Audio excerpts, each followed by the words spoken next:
C'est bon. Okay. Monsieur Ciss, voilà 4 ans que vous dirigez la commune de Morlan en tant que maire. Est-ce que vous pouvez revenir un peu sur les réalisations faites depuis que vous êtes à la tête de la mairie? Je vous remercie. En effet, nous sommes devenus maires depuis 2014, à la suite des élections locales, où il y a eu quand même l'acte 3, qui a quand même fait des communes rurales des communes. Il y a eu un point important de l'acte 3, c'est la communalisation intégrale. Et effectivement, Morlan est devenu commune depuis 2014 et nous en sommes aussi le premier maire.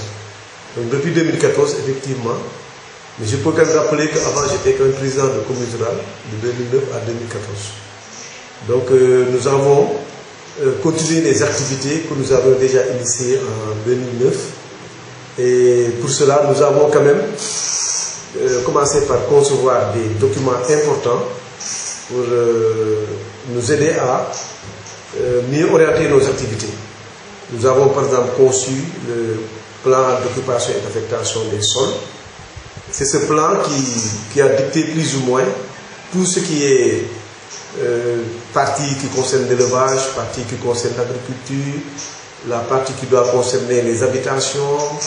Vraiment, c'est pour organiser en tout cas l'occupation du sol.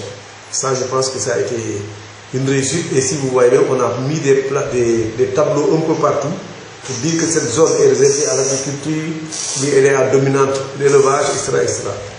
Nous avons aussi fait le PDC, le plan de développement communal de la commune, donc qui va de 2015 à 2020. Donc ce sont ces documents de référence qui nous ont aidés à travailler durant tous ces 4 ans et demi. Et nous pensons que voilà, donc nous avons quand même fait beaucoup de choses, surtout du point de vue investissement. En tout cas, si on regarde au niveau de l'éducation, quand même nous avons fait de grands pas, très grands pas, parce que l'objectif c'était quoi? 0 enfant de Morlan dans la rue. Et là c'était un objectif clair et précis. C'est-à-dire qu'il fallait vraiment la quantité.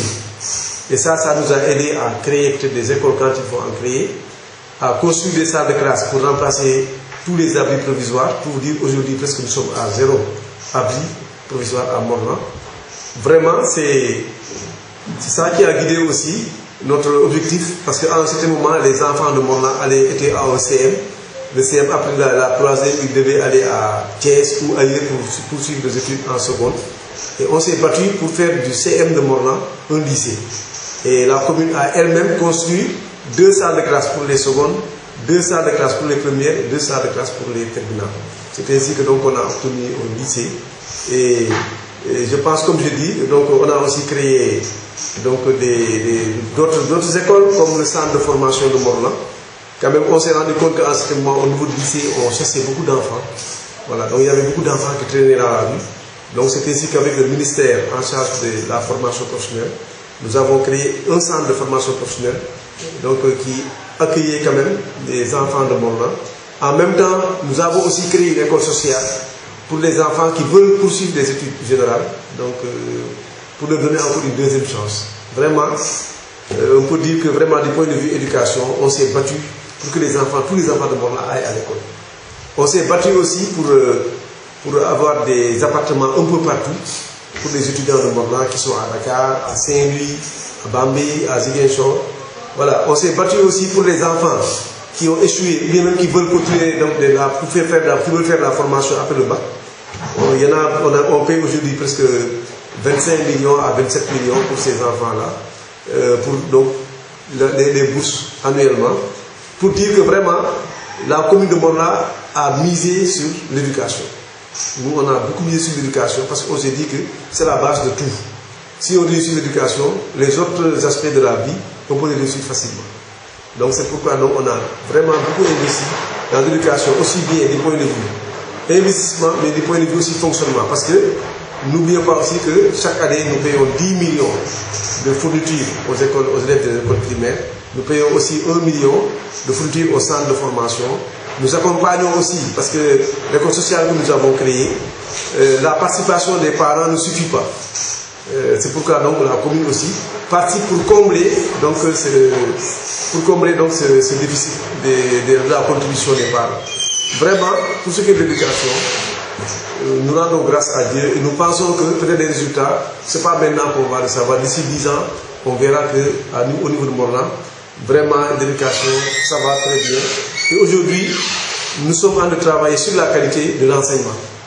Vraiment, nous avons suggéré aux enseignants de faire des cours de renforcement que nous motivons, aussi bien au niveau de l'élémentaire, au niveau du lycée. Nous souhaitons que les enfants de Morlan participent au concours au niveau départemental, au niveau même régional et même au niveau national, au concours général. Nous sommes en train avec les enseignants pour préparer des élèves qui vont concourir donc au niveau de ces concours-là. Vraiment, c'est un satisfait pour l'éducation et nous pensons que peut-être que tout ne peut pas être 100%, mais quand même, il y a eu beaucoup qui a été fait par rapport à l'éducation. Maintenant, pour ce qui est de la santé, nous pensons aussi que vraiment ça va, parce que chaque année, on a quand même eu à organiser des journées de consultation gratuites et qui nous ont valu presque à chaque fois 5 millions ou même plus. Et lors de ces journées, les gens sont consultés, ils reçoivent gratuitement les médicaments, mais aussi ceux qui ont des cas très sérieux, on les prend en charge pour les évacuer au niveau des hôpitaux.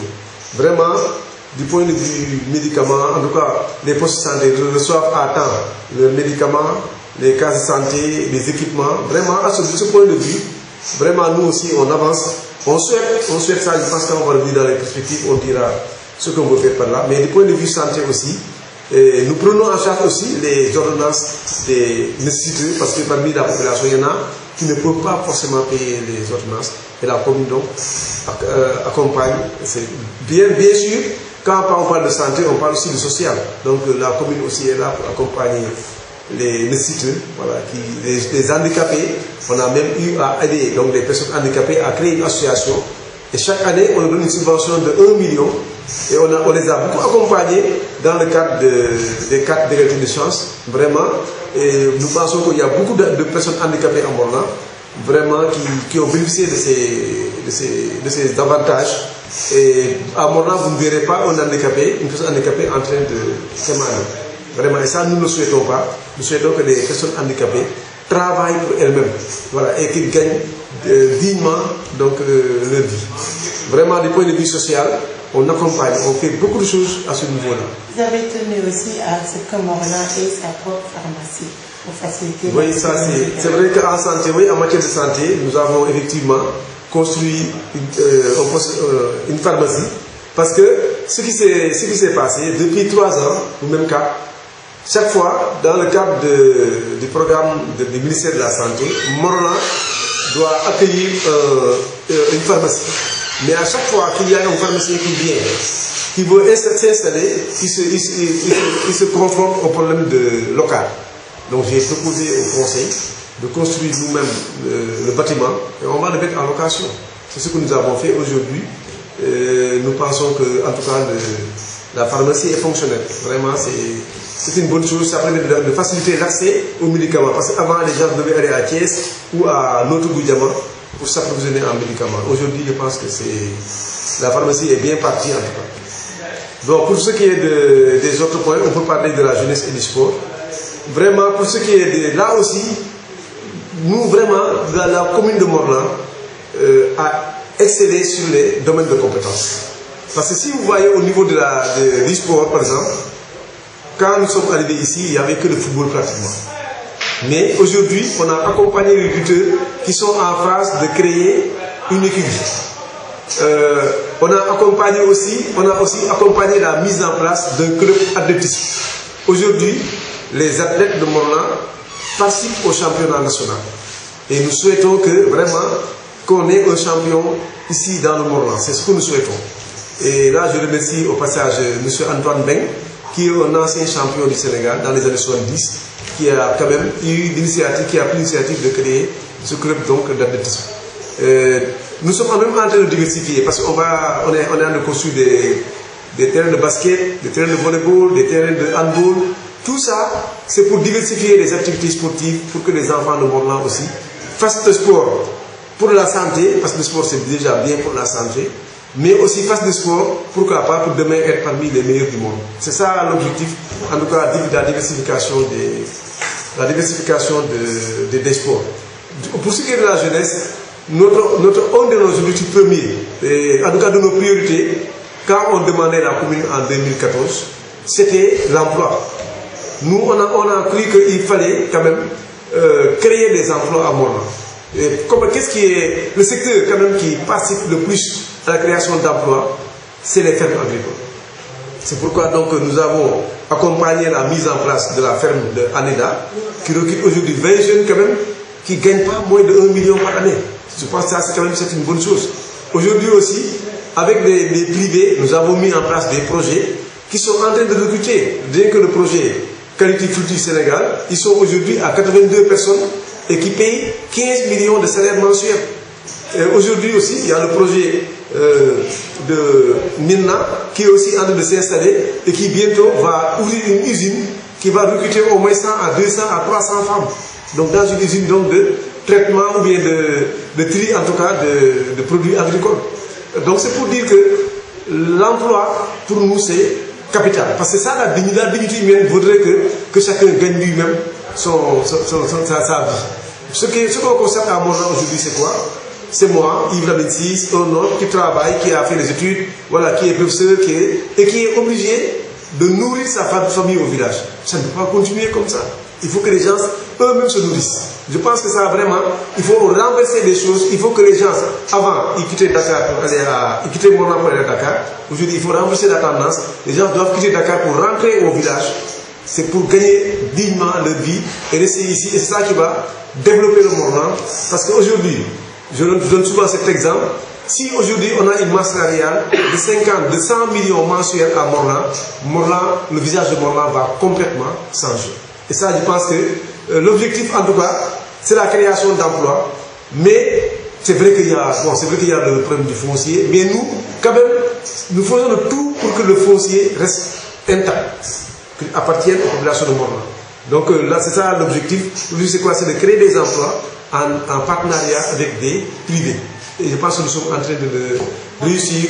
C'est vrai qu'il y a quelques difficultés, c'est normal. Parce que pour moi, je me dis toujours que tout changement dans la vie des hommes, ça a toujours créé des problèmes. On a connu des révolutions. Toute révolution, c'est presque une guerre. La révolution, c'est quoi? C'est de changer complètement notre vie. Aujourd'hui, à Morlan, nous devons changer notre vie parce que ce que nous avons trouvé, c'est quoi? Nous avons trouvé que les gens avaient abandonné l'agriculture. Complètement. Les jeunes n'auraient plus au champ. Donc les champs étaient restés en jachère des dizaines d'années. 30 ans, 40 ans, 50 ans. Et pendant ce temps, les gens croupissaient dans la pauvreté. Est-ce qu'on va continuer à regarder cela? Non, nous on a décidé de créer une rupture. La rupture c'est quoi? C'est de s'allier avec des privés tout en préservant donc la terre. Ça, je pense que je reviens souvent sur ça. Tout en préservant la terre, c'est de s'aligner avec des privés pour créer quand même des milliers d'emplois, pour qu'il y ait le plein emploi donc à Morlan. Vraiment, pour nous, ça c'est capital. Un autre point aussi, dans notre priorité, c'était l'électrification de Morlan. Donc, quand nous étions venus à Morlan, il n'y avait que 2 villages, 3 villages qui étaient électrifiés. Voilà.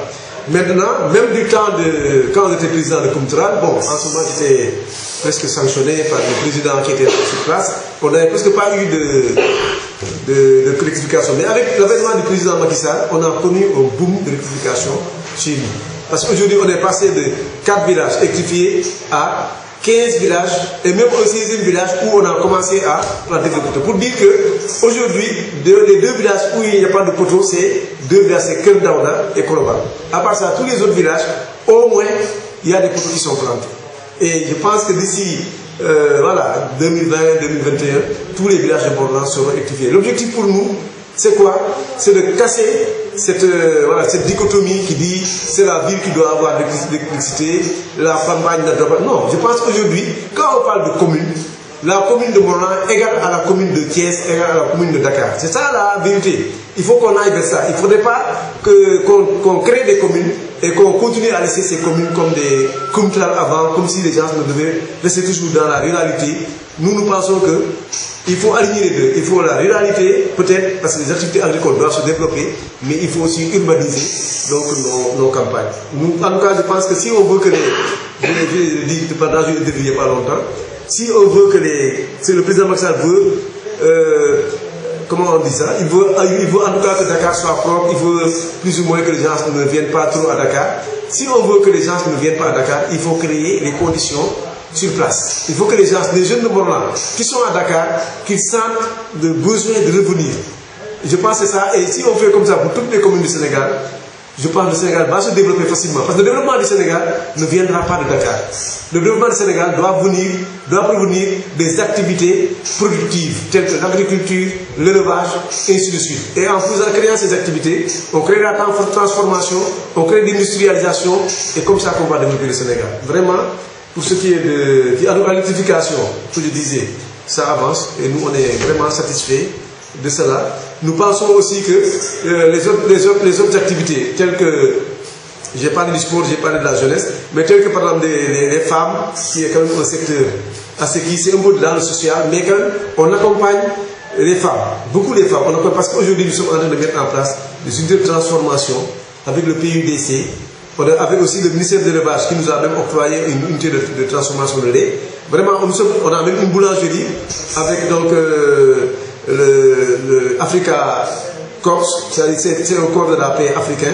Vraiment, en tout cas, nous sommes en train de mettre en place des unités de transformation tout à petit pour mais du point de vue aussi environnement, on est aussi en train de travailler à cela. C'est vrai qu'on n'est pas très satisfait, mais quand même, on essaie d'aider les éleveurs, on essaie de sensibiliser pour ne pas couper des arbres, on essaie aussi d'accompagner les reboisements, vraiment protéger l'environnement. En tout cas, nous faisons tout. Nous, on se dit que si on veut que les gens arrêtent de dévaster l'environnement, il faut quand même leur trouver un emploi. C'est lié. C'est-à-dire quand la personne n'a rien à gagner, le premier réflexe, un des réflexes, c'est quoi? C'est de vendre son champ, ou bien c'est de couper les arbres pour survivre.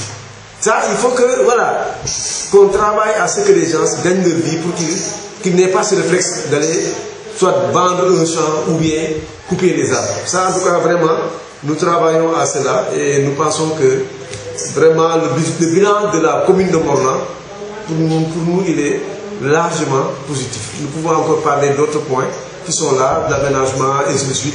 Je pense que vraiment il y a beaucoup de points, même communication, les radios communautaires, on accompagne que la création des pistes, la création des ponts, voilà, tout ça, la communication, nous on travaille vraiment pour le développement de la commune de Morlan et à tous les niveaux. Parce que pour nous le développement, c'est au tout. Au développement, on ne peut pas dire un secteur et laisser les autres. On essaie vraiment de tout faire ensemble et ça c'est le PDC qui nous a beaucoup aidé à ça. Et le poids. Parce que dans le PDC, c'est l'expression même des populations. Ce sont les populations elles-mêmes qui sont exprimées dans le PDC pour dire que pour le développement de Morlan, voici ce que nous voulons. Je pense qu'en tout cas, nous, on est satisfait de ce qui est fait. S'il y a encore des questions, je pense que... Monsieur le maire, qui parle de gestion, parle de budget. On a appris qu'avec vous, le budget de la mairie de Morlan a connu une hausse. Qu'en est-il réellement? Bon, ça aussi c'est important pour nous parce que je peux me dire que quand nous étions venus ici en 2009, je vais aller un peu plus loin. Voilà, on voyait des budgets de 100 millions, etc. Mais en réalité, le compte administratif, c'était pas beaucoup, 5-10 millions. C'était vraiment pas beaucoup. Parce qu'il n'y avait pas beaucoup de recettes dans la commune. Mais quand nous sommes arrivés, on a dit que pourquoi ne pas. Parce que pour nous, la clé du développement aussi, c'est l'argent. C'est la ressource humaine, parce que tout à l'heure, j'ai parlé d'éducation. La ressource humaine, mais la ressource humaine aussi doit avoir des moyens de son développement. C'est pourquoi nous, on a beaucoup travaillé sur les recettes fiscales, les recettes en tout cas en général de la commune. Et là, on est même allé jusqu'à aujourd'hui créer un département fiscalité carrément. Et ça, je pense que vous ne verrez.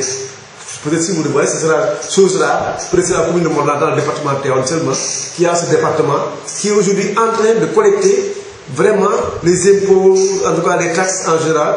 Et là, il y a eu beaucoup de formations qui ont été faites. Nous avons fait des formations sur le budget, nous avons fait des formations pour les conseillers, nous avons fait des formations aussi sur la finance des communes, et ainsi de suite.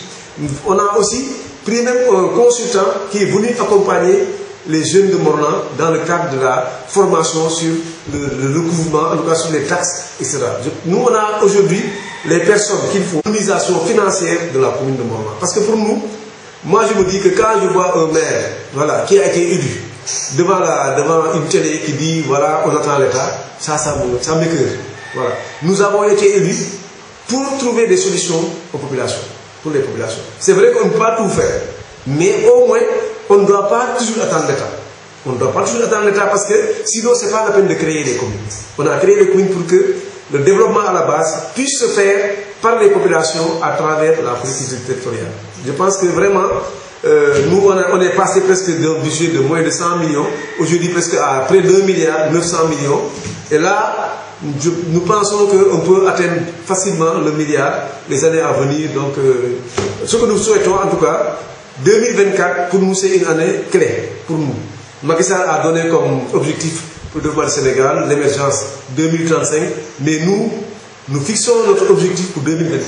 Parce qu'on se dit que si en 2024, nous avons 4 000 à 5 000 emplois, toutes les routes sont faites, tous les villages sont électrifiés, chaque maison de Morlan a une bonne fontaine dans sa maison. Les enfants travaillent, tous les enfants vont à l'école. C'est ça, c'est l'émergence. C'est ça l'émergence. Les gens se soignent, il n'y a pas de problème. Nous avons un hôpital, ainsi de suite. Voilà, donc on n'a pas besoin d'aller à Dakar pour ça, mais même pourquoi pas ne pas créer ici une université, ou bien en tout cas parce que pour le centre de formation, nous souhaitons quand même aller plus loin que le CAP. Voilà, tout ça c'est des objectifs et nous pensons qu'avec les budgets croissants de la commune de Morlan, nous pensons que nous pouvons atteindre quand même l'émergence en 2024. Monsieur le maire est socialiste. À Morlan, il y a d'autres partis qui sont implantés ici, comme l'APR, le PDS. Comment se passe la cohabitation avec les autres partis? Est-ce qu'il vous arrive de travailler avec eux? Bon, ici à Morlan, nous avons quand même des tendances. C'est-à-dire que si vous voyez par exemple les élections passées, il y a eu 5 candidats. Voilà, chaque candidat quand même avait des représentants au niveau de la commune. Mais ici, on peut dire que les partis ou bien les coalitions les plus en vue, c'est la coalition Benno Bokk Yakaar. En son sein, il y a le Parti Socialiste, il y a l'APR, il y a des mouvements tels que le mouvement And Suxali ak Aar Sa Réew, il y a le mouvement aussi Lëngo, il y a aussi le parti Synergie. C'est ça qui constitue donc la coalition Benno Bokk Yakaar. Il y a aussi la coalition Idy 2019. Donc qui compte aussi en son sein le Rewmi et le PDS, et peut-être des sympathisants. Il y avait aussi, bon, il y avait aussi Pastef, qui avait aussi, pas une coalition, mais peut-être un parti carrément. Il y a aussi Issa Sall, qui avait peut-être aussi un parti. Donc c'est ça un peu. Mais quand même pour dire que, à Morlan quand même, heureusement, bon, ici on se connaît, nous nous connaissons, nous sommes tous des parents. C'est vrai qu'il y a des partis, mais chaque parti, l'objectif c'est le développement du Sénégal. Ici à Morlan aussi, les partis, chaque parti a envie aussi de s'exprimer, de participer au développement de la commune. Mais voilà, cela se fait quand même dans la compétition sans problème quoi. Parce que nous on est en politique, voilà, chacun peut prendre position. Mais pour dire qu'en tout cas à Morlan, il y a des coalitions, mais on sait même des coalitions, donc d'une élection à une autre, les choses peuvent changer. Par exemple, au niveau de la coalition Benno Bokk Yakaar, les élections présidentielles, nous étions ensemble. Mais je peux dire que c'est presque sûr que les élections locales, nous ne serons pas ensemble. Enfin, déjà, il y a un candidat de l'APR qui s'est déclaré. Et je suis sûr qu'il y aura d'autres candidats encore au sein de la coalition Benno Bokk Yakaar.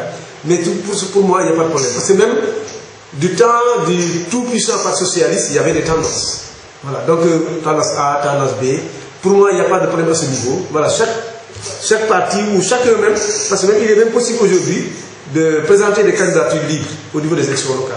Donc ça veut dire que voilà, il n'y a pas de problème. Chacun qui se sent prêt de pouvoir être, en tout cas participer au développement de la commune de Morlan, peut prétendre ou bien en tout cas se présenter pour diriger la commune de Morlan. Donc la transition est ainsi toute trouvée. La coalition Benno Bokk Yakaar, vous étiez le plénipotentiaire ici à Morlan pour les élections présidentielles.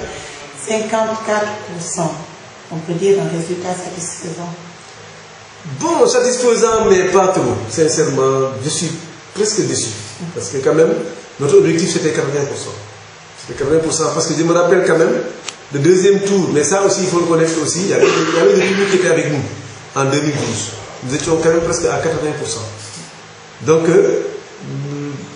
en tout cas, on pouvait avoir plus que ça, mais il y avait quand même des difficultés aussi au niveau de la gestion de la coalition. Ce n'est pas évident de gérer une coalition.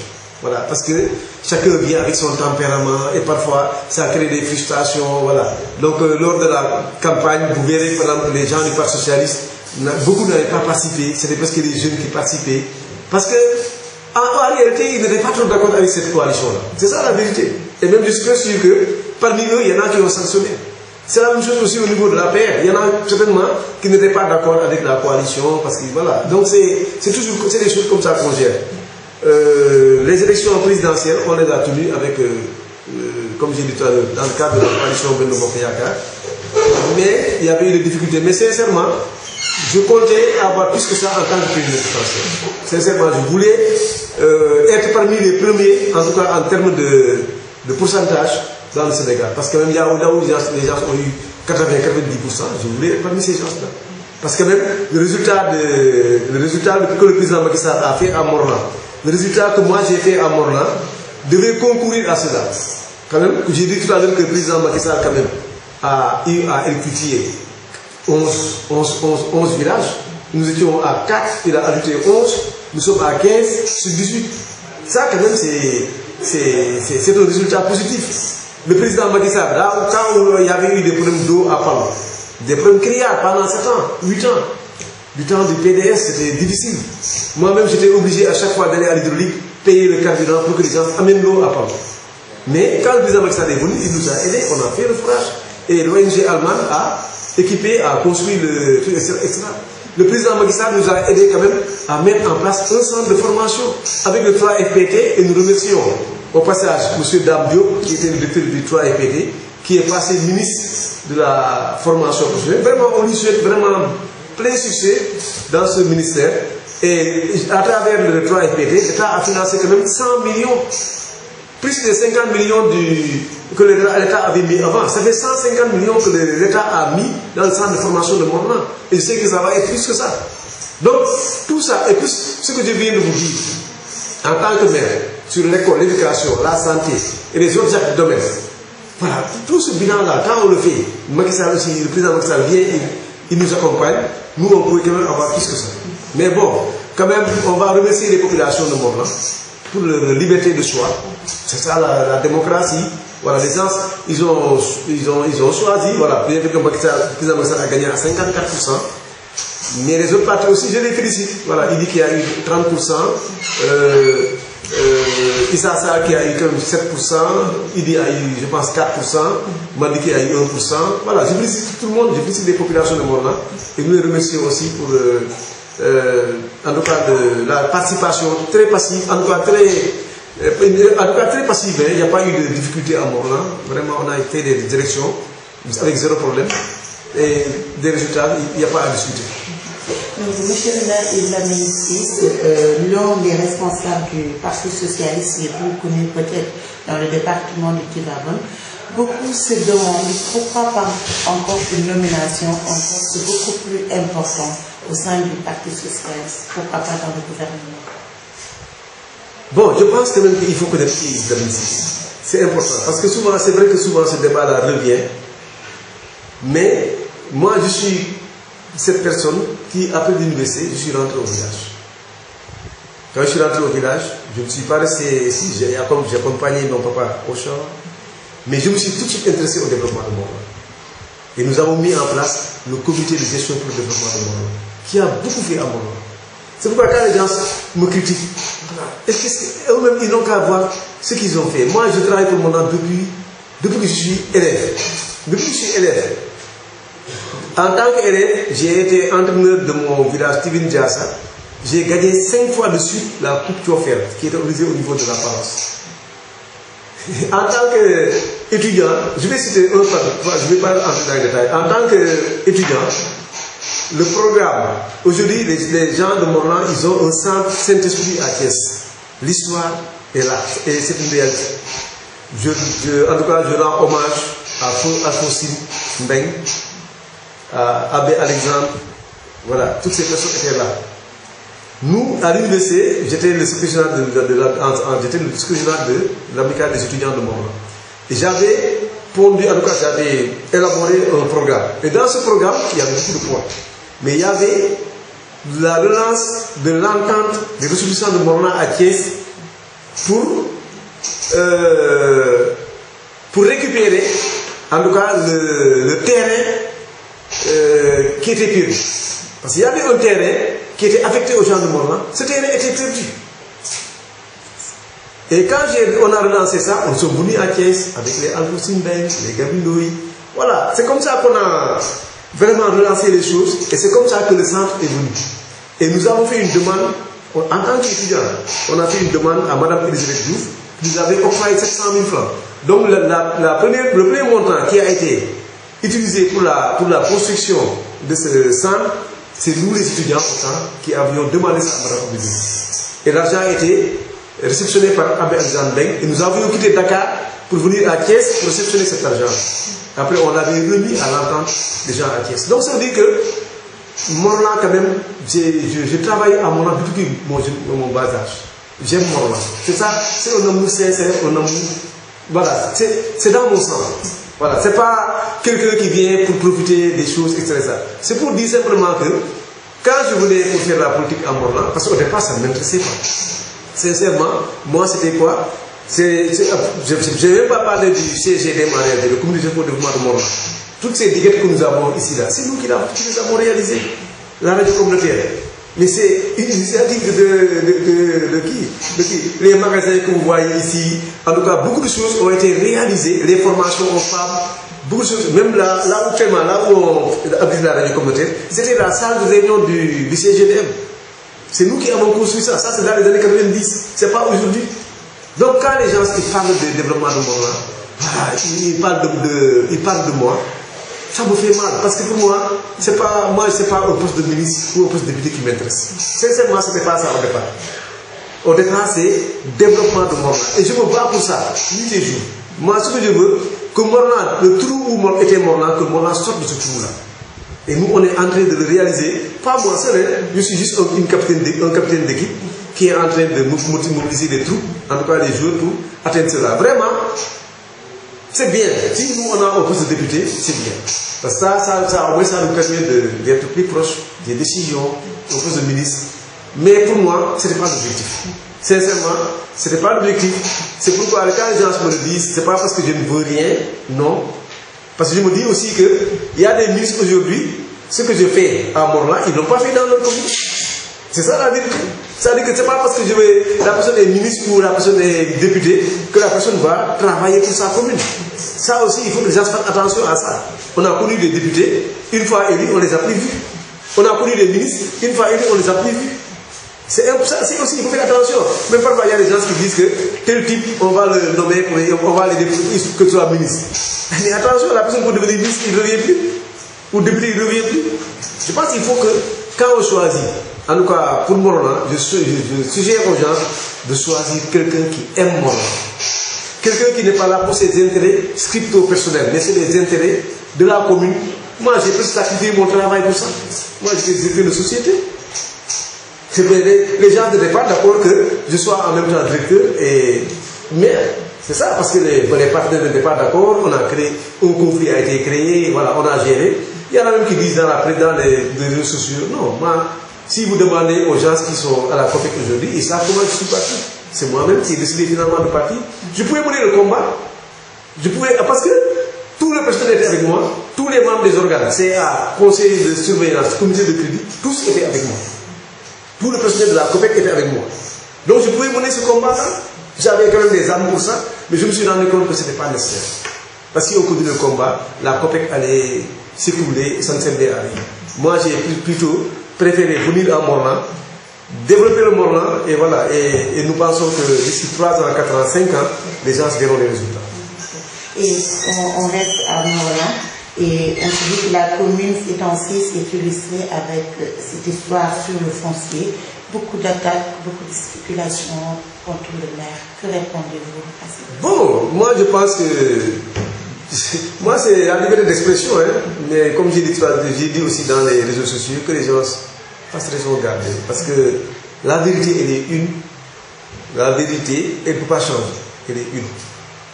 Voilà. Moi, avant que je ne devienne président de Koumitra, les gens avaient déjà commencé à vendre le champ. Avant que je ne sois président de Koumitra, nous on a trouvé.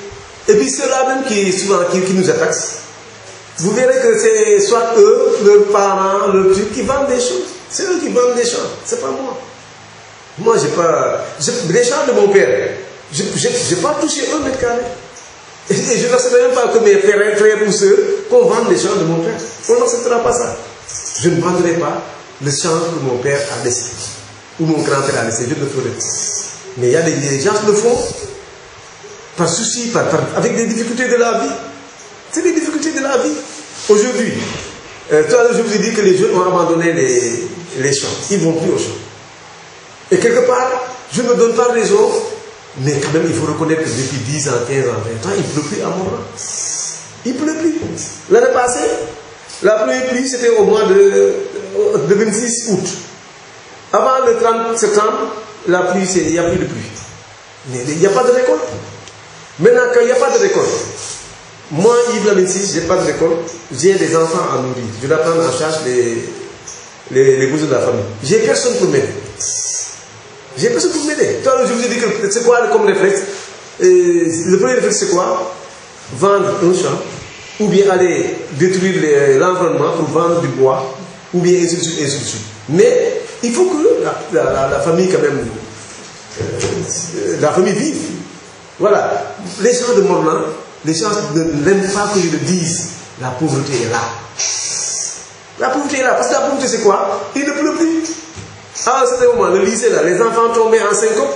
On disait quoi? Guinée. Non. C'est pas ça. Ça, c'est parce que seulement les gens et les enfants sont mal nourris. C'est la malnutrition. Une jeune fille qui commence à avoir ses règles, qui perd beaucoup de sang, qui ne remplace pas, mais il n'y a pas assez de sang, mais on tombe en syncope. C'est facile ça. Ça, c'est pas de la science, c'est pas de la spéculation, mais ça, c'est de la réalité.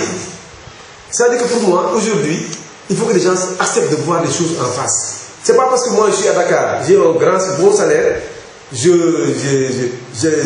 prends en charge toute ma famille 12 mois sur 12, et c'est ça qui est à Morlan. Ceux qui disent qu'il n'y a pas de pauvreté à Morlan, ils prennent les familles 12 mois sur 12 en charge, qu'ils arrêtent 1 mois, 2 mois, et tu verras. Et si mes parents ne vont pas. Non, pour moi, le débat n'est pas. C'est un faux débat. Parce que les gens ont porté plainte. On m'a porté plainte peut-être à Dofna, à Niger, je ne sais pas où. J'ai dit qu'ils portent plainte. Qu'est-ce qu'il reste? Il reste de porter plainte à la Cour pénale internationale. Ils n'ont qu'à aller là-bas. Ils n'ont qu'à aller là parce que quand tu dis que Yves a vendu le champ, mais au moins, il y a un avocat derrière eux, non? Mais cet avocat-là, mais il n'a qu'à regrouper les personnes qui accusent de vendre le champ. Ils vont aller porter plainte au tribunal. Il ne peut même pas regrouper une personne. Ce n'est pas possible. Parce que personne ne te dira que j'ai vendu son champ. Je n'ai vendu le champ de personne. Un par 1 mètre carré. Ça, c'est un faux débat que les gens agitent parce qu'en réalité, ils ont peur de mon bilan. Parlons du bilan. C'est plus simple. Ils ont peur du bilan. Ça, c'est de la spéculation, voilà. Mais moi, sincèrement, c'est de la poudre pour moi, quoi. C'est pas. Sincèrement, s'ils croient qu'avec ça, ils vont déraciner Yves Lamine-Ciss, ils se trompent. C'est pas ça qui va déraciner Yves Lamine-Ciss. Je pense que nous, on est un baba assez solide, avec des racines, en tout cas, bien enracinées. Pour nous terrasser, quand même, il faut autre chose que des choses qui ne tiennent pas. Voilà. Il faut parler de choses. Parlons de bilan. Ils n'ont qu'à venir présenter un bilan. Ou bien en tout cas, pas un bilan, peut-être parce qu'ils ne sont pas encore là, mais ils n'ont qu'à proposer aux populations un programme meilleur que ce que j'ai fait. C'est plus simple que ça. Parce que les populations sont très intelligentes. Les populations, on ne peut pas les tromper. Tu peux dire que voilà, il jaille le soufi, il a vendu des champs. Mais les champs de qui? Il faut citer. J'ai pas dit le champ de qui? Moi, je me promène dans la rue comme je veux. Je n'ai pas de garde-corps. Comment je peux vendre autant de terre Et me promener sans même être attaqué, être attaqué par les armes. C'est pas possible. C'est pas possible. En tout cas, ça c'est un discours des intellectuels.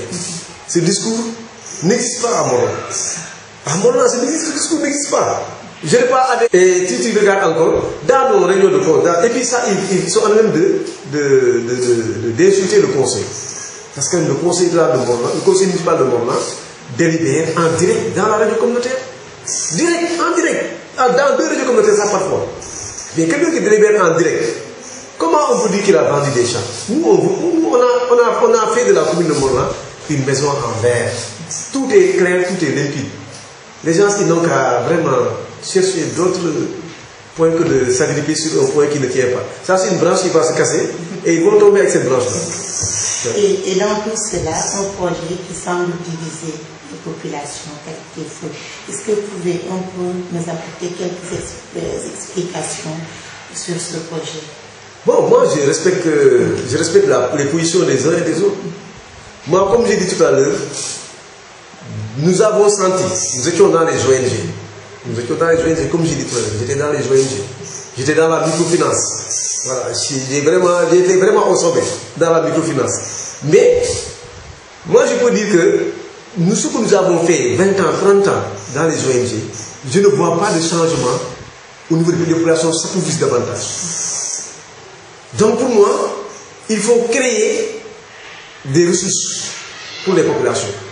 Pour créer ces ressources-là, nous avons eu l'initiative de créer des projets. Et là, c'est une demande des populations. Les projets, c'est une demande des populations. Mais malheureusement, personne, en tout cas à un certain moment, j'ai senti que personne ne voulait que le projet soit dans son champ. Mais depuis 2009, on a amené des projets ici. Depuis 2009, il y a des projets qui sont arrivés. Nous, on veut de la terre. À chaque fois, on dit, nous, on n'a pas de terre. Il faut aller voir les propriétaires des champs. La commission domaniale les accompagne. On va dans les villages. Les gens disent qu'on ne veut pas plier bagages dans la vie. Mais ce projet-là, c'est un projet spécial, particulier. C'est un projet qui a été amené quand même par un ancien inspecteur de police, ami au maire de Dias, qui allait à Dias en visite et qui a découvert un projet.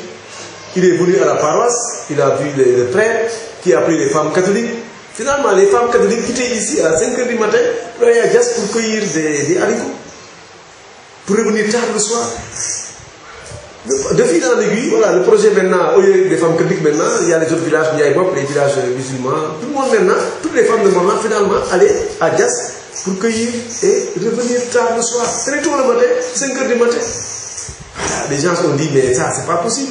On ne peut pas quand même laisser nos femmes quitter 5 h du matin et revenir à chaque fois à 22 h. Mais ce qu'il y a à Dias, il y en a ici. On a la terre, on a l'eau. Voilà, et puis Arissi est venu et m'a dit pourquoi ne pas amener le projet ici. Je lui ai dit, il n'y a pas de problème. Mais comme d'habitude, allons voir les populations. Ah mais, Jacques, je suis allé dans les... Bon, il y a eu beaucoup de sensibilisation. Vraiment, on pouvait aller délibérer parce que la loi nous donne cette possibilité-là. Mais on a dit non, on va faire des sensibilisations, on va échanger avec les populations. Il faut d'abord la légitimité du projet. C'est pour ici qu'on a fait des sensibilisations dans les villages. Moi-même, je suis allé 2 ou 3 fois dans les villages. Et je peux vous dire que en tout cas, les dernières réunions, à Ndiaïbo, le chef de village a été le dernier à parler. À Ndiaïbo, je le répète, le chef de village a été le dernier à parler. Il a dit, vous pouvez commencer demain. Parce que même s'il y a 2 ou 3 personnes qui ne sont pas d'accord, la majorité là, vous pouvez commencer demain. Nous sommes allés à Lourous. Aujourd'hui, un des vieux qui conteste ce projet, c'est lui-même qui a dit, c'est moi qui refusais les projets. Mais ce projet-là, vous pouvez commencer demain. Et aujourd'hui, c'est ce vieux-là qui refuse le projet. Nous sommes allés à Foulou, 100%. On est d'accord avec le projet. On a eu la légitimité du projet. C'est-à-dire que les populations ont donné le feu vert. Qu'est-ce qu'il restait à faire? Nous sommes venus, j'ai convoqué le conseil, on a délibéré. La légalité est entrée en matière à jeu. Alors, maintenant quand on a délibéré, il fallait commencer le projet, un collectif est né. Moi je respecte le point de vue, hein. Je respecte le point de vue. Bon, je pense que voilà, on a fait plusieurs réunions, Il y a eu des divergences, il y a eu même des batailles sur le projet, mais moi je me dis que je n'ai pas pour des conflits. Des conflits. Si on dirige, on ne doit pas avoir pour des conflits. Parce que j'ai dit tout à l'heure que toute révolution, tout changement, forcément il faut qu'il y ait. S'il n'y a pas de conflit, ça veut dire que ce n'est pas bon. Il faut qu'il y ait un conflit. Moi je n'ai pas pour des conflits, mais les conflits se gèrent. Et on a géré le conflit. Voilà. Je remercie au passage le sous-préfet de Pambal, le préfet, le gouverneur, vraiment, la gendarmerie, vraiment, toutes les parties, en tout cas même la police, BMS, etc. Tout le monde a participé. En tout cas, je pense qu'on est en train de sortir de ce bleu d'étranglement. Parce que même au départ, c'est vrai qu'il y avait le conflit, il y avait une divergence. Aujourd'hui, on est en train de faire un remembrement pour ceux qui ne sont pas d'accord avec le projet. On respecte cette position qu'on leur donne. Si les champs sont éparpillés dans le projet, on les regroupe pour qu'ils ne dérangent, qu'ils ne gênent pas le projet. Ceux qui ne sont pas d'accord, ils vont continuer à cultiver leur mil ou leur sorgho. Ceux qui sont d'accord avec le projet, ils vont continuer aussi à travailler. Qu'on respecte quand même les positions des uns et des autres. Mais moi, j'ai pour dire que ce n'est pas ça qui va nous faire reculer par rapport à un projet. Parce qu'il y a eu des problèmes. Il y en a même qui est décédé. En décembre, les échéances électorales, des élections locales, est-ce que M. le maire est candidat? Bon, je suis candidat, non, pas encore, parce que pour moi, bon, je dirais que nous avons conclu une réunion pour le 27 avril. Et lors de cette réunion, il y a des questions qu'on va poser aux militants du Parti socialiste. Est-ce que nous, on va aller en élection? Si oui, voilà, avec qui? Est-ce qu'eux, ils sont prêts à nous aider, à nous donner le feu vert pour qu'on puisse aller à la rencontre d'autres militants des autres partis pour s'allier avec eux? Ça, c'est, en tout cas, si on a cette aval, voilà. Donc, en tout cas, si à partir du 27, les gens disent oui, nous pensons que nous allons aller en élection, mais sur la liste Parti socialiste.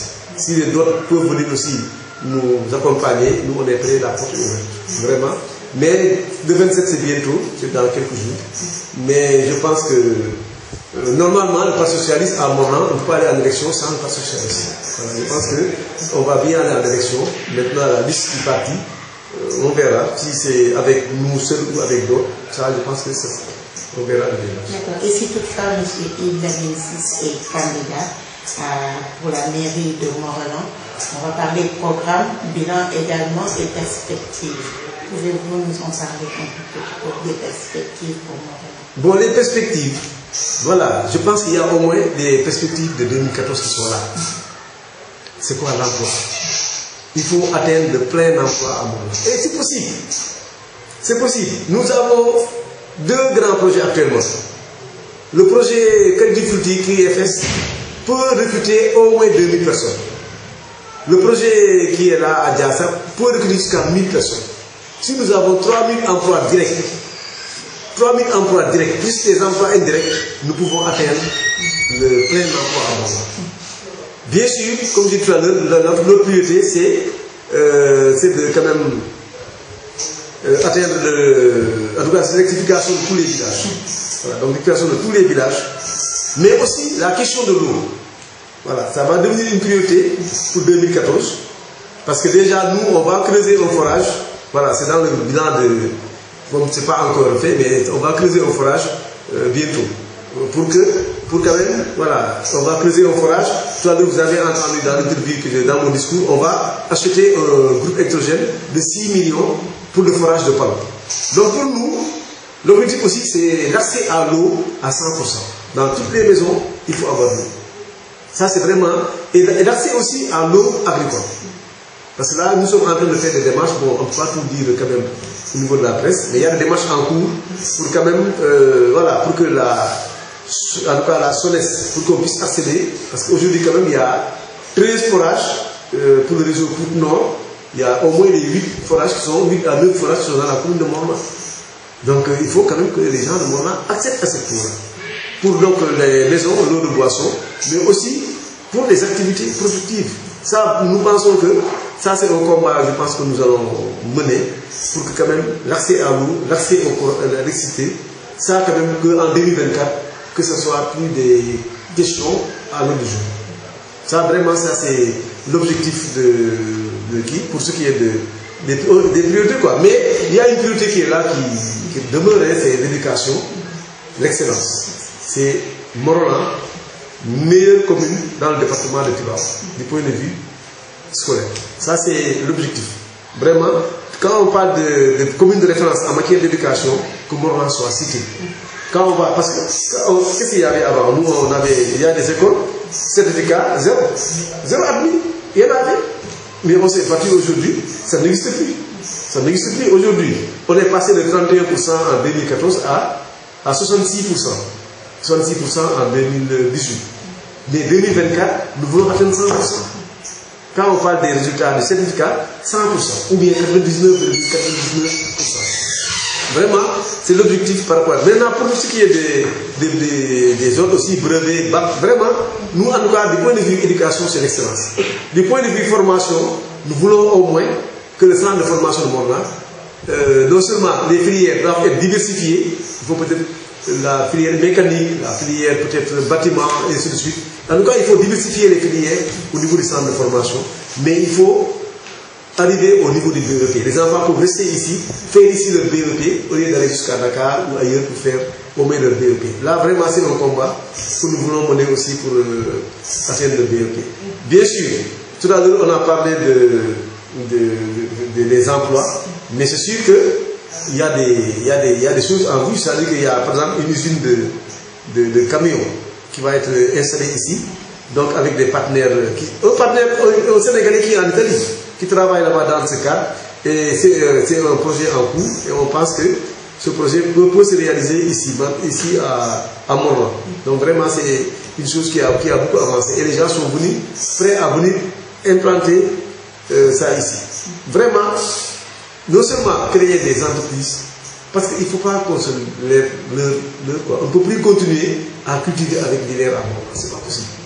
On ne peut plus continuer aussi à avoir 100 têtes de bovins, c'est pas avec un coupe-coupe, ou bien tu fais entrer tout dans les champs des paysans, c'est des bagarres à n'en plus finir, on coupe les mains, voilà, ça il faut arrêter ça.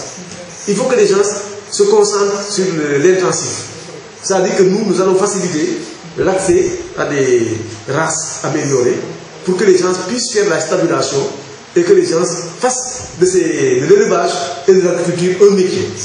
C'est un métier. C'est pas je le fais malgré moi, non. Je pense qu'il faut qu'on arrête ça. Je pense que vraiment du point de vue agriculture, nous souhaitons quand même renforcer l'accès à l'eau, mais aussi la formation, parce qu'il y a la formation des paysans, il y a la formation des jeunes, bien sûr, mais il y aura aussi la formation des paysans. Il faudra qu'on forme les paysans, qu'on forme les éleveurs, pour quand même qu'ils puissent voilà, améliorer les races, tout ce qui est des éleveurs, mais aussi faire d'intensif en matière d'agriculture. Vraiment, les perspectives, c'est à ce niveau surtout. Pourquoi pas, non, c'est sûr qu'au niveau de l'Université de Dakar, on va continuer à aider les enfants de Morolan, vraiment. En tout cas, vraiment, c'est ça. Les pistes, n'en parlons pas, les fonds. Nous voulons vraiment que là où tu veux aller à Morolan, que ce soit l'hivernage, que ce soit la saison sèche, que tu puisses y aller sans problème. Donc, ils ont zéro problème en matière de pistes en 2024. 100% électricité à Morolan. 100% eau à Morolan, agriculture développée, élevage développé, je pense que l'éducation aussi, le centre de formation, création d'entreprises, si nous on fait ça, nous pensons que Morolan va se développer et il y a un grand centre de sport qui est en vue, qui est plus grand que Djambar, plus grand que Génération Foot. C'est un centre, on a déjà octroyé le terrain et je pense que on souhaite même que ce centre puisse être utilisé dans l'ordre des Jeux Olympiques des jeunes en 2022, je pense, ou 2021. En tout cas, c'est notre vœu. En tout cas, vraiment, pour ce qui est des perspectives, pour ramasser, c'est un peu ça, parce que ça doit être écrit, structuré, mais c'est ça que nous souhaitons avoir vraiment. Et puis, il y a un grand complexe que nous voulons aussi créer pour les jeunes, où il y aura vraiment un centre de bibliothèque, vraiment un grand centre. La maquette, le truc est disponible, le plan est disponible. Ça va coûter 200 millions. En tout cas, c'est un centre que nous voulons créer à Morolan pour que les jeunes, voilà, puissent avoir des lieux de loisirs, etc., vraiment, mais aussi des lieux d'échange, voilà, en tout cas lecture, d'apprentissage, pourquoi pas de métier, et ainsi de suite. Vraiment, c'est notre vœu le plus absolu. On va aussi accompagner les personnes handicapées, parce qu'il y a la création du centre des personnes handicapées. Quand on va créer ce centre, effectivement, il faudra que le centre vive. Voilà, donc il faut aussi, parce qu'actuellement, nous, on a constaté qu'il y a des enfants de Morlan qui quittent Palou, qui quittent Colobane, voilà, et qui font des kilomètres pour venir à l'école. Je pense qu'il faut créer un centre d'accueil pour ces enfants ici à Morlan même, pour que les enfants puissent quand même avoir de bonnes conditions d'études, parce que là aussi c'est important. Vraiment, du point de vue sport aussi, on va vraiment faire un complexe. On va avoir quand même un stade quand même digne de ce nom, avec pourquoi pas une tribune, avec des projecteurs, bon, au mur de clôture, pourquoi pas avec une pelouse. Tout ça, c'est les choses en vue quand même et nous souhaitons quand même que d'ici 5 ans, pour ce qui est du sport, avoir un champion du Sénégal, en tout cas parmi les grands champions de lutte. Pourquoi pas ASC Morlan, nous souhaitons quand même qu'elle soit en deuxième, première division d'ici peu. Voilà, monter des équipes de basket, des équipes de handball, des équipes. Vraiment, rendre une communauté dynamique. Nous voulons faire de la commune de Morlan une commune dynamique qui travaille dans tous les secteurs de la vie pour que Morlan quand même connaisse un essor d'ici 2024. Monsieur le maire, les journalistes, ils vous remercient. C'est moi qui vous remercie. C'est moi qui vous remercie.